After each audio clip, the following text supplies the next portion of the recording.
Prácticamente nos pone en suerte con el segundo tema que queríamos proponeros hoy, que era que desde vuestras respectivas disciplinas nos expusierais aquellos puntos mayores de fricción en los que la ciencia desbordada, esta ciencia endiosada, no tiene ya ningún tipo de frenos morales. María Cárcava nos introduce en el asunto. Desde el origen de los tiempos se ha planteado al raciocinio humano el conflicto entre lo factible y lo admisible, entre el uso correcto o inadecuado, incluso perverso, del conocimiento.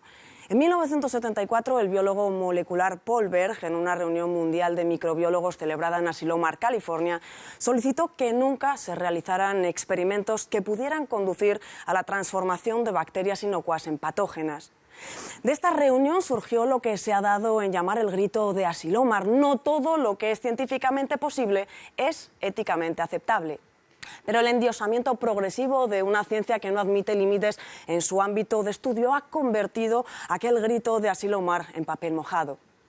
Cada vez son más los científicos que consideran que conceptos como el de naturaleza o dignidad humanas deben ser reelaborados y restringidos en su vigencia a lo que establezcan los avances de la ciencia. Esta ruptura entre ciencia y moral ha afectado tanto a la metodología científica como a su fin último, que no es otro sino el bien del hombre. En nombre de la ciencia se han aprobado prácticas eugenésicas encubiertas, se han explotado abusivamente los recursos naturales, se ha procedido a la modificación genética de seres vivos, se han puesto en circulación fármacos que luego se han probado nocivos para la salud. Y aquí podríamos preguntarnos si esta nueva ciencia, que no reconoce frenos en su investigación, no disfraza el endiosamiento del científico, que en su búsqueda de dinero, honores, reconocimiento y aplauso social no vacila en justificar las prácticas más aberrantes.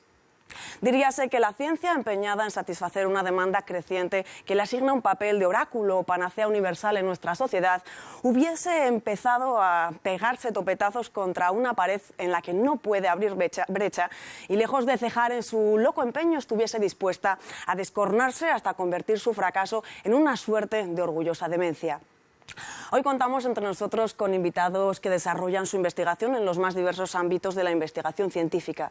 ¿Cuáles son, a su juicio, aquellas cuestiones en que la disciplina científica que representan corre el riesgo de despeñarse en su incapacidad para detenerse ante aquello que es éticamente inaceptable?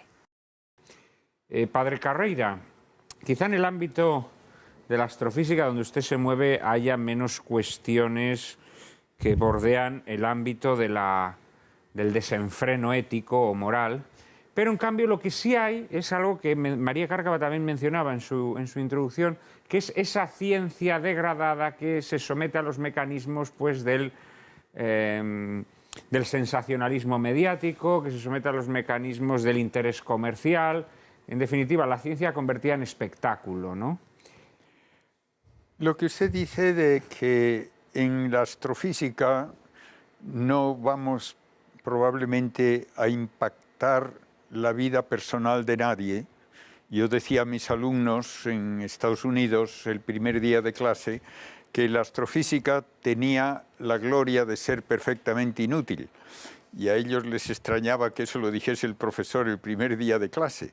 Y yo les decía, sí, como es perfectamente inútil desde el punto de vista materialista económico, la poesía. Pues muy bien. La astrofísica es la poesía de la ciencia.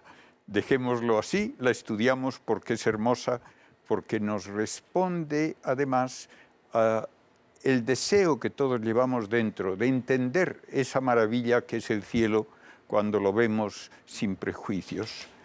Hay el peligro, sí, de querer decir de una manera que es totalmente acientífica que lo que vemos es un universo de una infinitud de universos, porque se toma como base lógica algo que es totalmente absurdo, y es que todo aquello que matemáticamente puede ocurrir, tiene que ocurrir de hecho.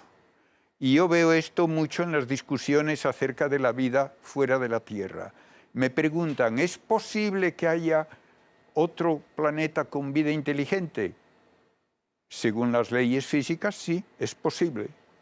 Entonces es probable que lo haya, porque hay tantísimos astros por ahí. Y si es probable, entonces lo hay. Y yo digo, bueno, pues vamos a hacer un experimento muy sencillo. Yo le digo, ¿es posible, según las leyes de la física, que si yo dejo caer este bolígrafo sobre la mesa, se quede sobre la puntita derecho? Sí, es posible, según las leyes de la física. ¿Es probable, aunque usted lo deje caer 1.000.000 de veces, que ocurra por lo menos una vez? No. ¿Es cierto que va a ocurrir? No, no y no. De modo que no me mezclen el posible con probable y con cierto. Y a veces esto se hace de una manera que es o bien inconsciente o muy conscientemente un deseo de rebajar la dignidad humana. Tiene que haber muchísimos sitios en el universo con vida inteligente, por lo tanto nosotros no somos nada especial. Eso es prácticamente el modo en que se arguye. No hemos sido elegidos por aquel que nos creó, porque también en este ámbito de la astrofísica yo percibo un gran interés en muchos científicos en demostrar la inexistencia de Dios, ¿no? Esto es una constante, yo diría sobre todo en las últimas décadas, ¿no? En el ámbito de pues cuando se habla de la creación del universo, ¿no? Ese universo nacido de la nada, esa especie de vacío cósmico, ¿no? En el que de repente se crea el universo. Todo eso yo creo que también hay un interés ideológico de fondo, ¿no? Pero hay de todo.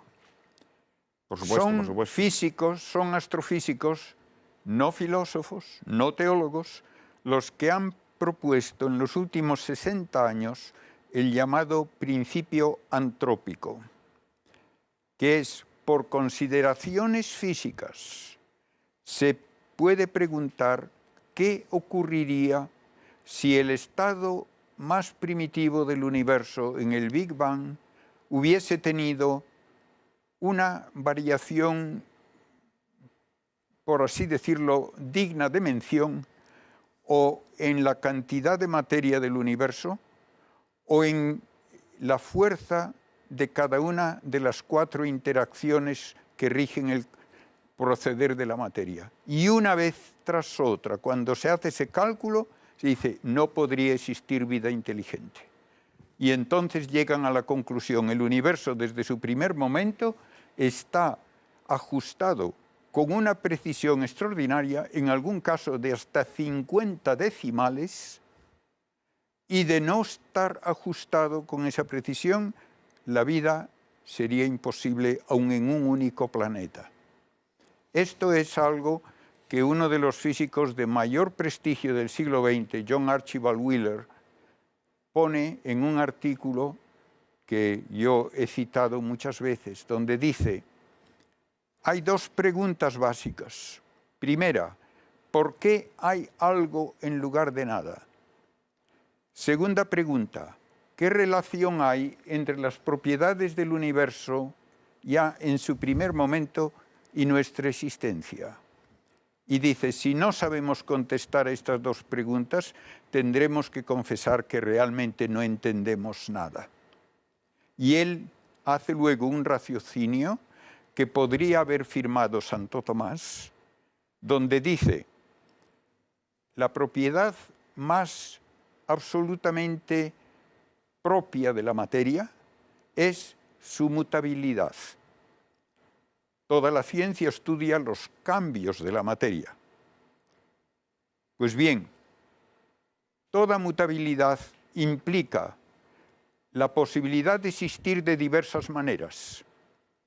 Aquello de que hablamos como mudable no está determinado esencialmente a existir solo de una manera. Y luego añade, todo aquello que puede existir de diversas maneras tiene que ser ajustado extrínsecamente para que exista de una manera concreta y no de otra de las posibles. Tiene que haber alguien que lo haya ajustado. Y por tanto, el universo tuvo que ser ajustado ya en su primer momento, y ese ajuste tiene que tener un fin, y el fin que se descubre es ajustarlo para que pueda existir la vida humana. No nos importa hablar de otros universos, no nos importa hablar de otras humanidades. El universo cumple su destino cuando existe un planeta, que es la Tierra, por lo menos uno, donde se da la vida personal, inteligente, y con una última frase: si el creador es inteligente y libre, tiene los atributos propios de la persona. Para una persona, la razón última de crear no puede ser que le gusta ver quemarse estrellas, ni que le gusta ver lagartijas corriendo por el suelo. Una persona solo puede satisfacerse con relaciones personales, y entonces el universo está hecho para que haya quienes pueden tener relaciones personales con el creador personal.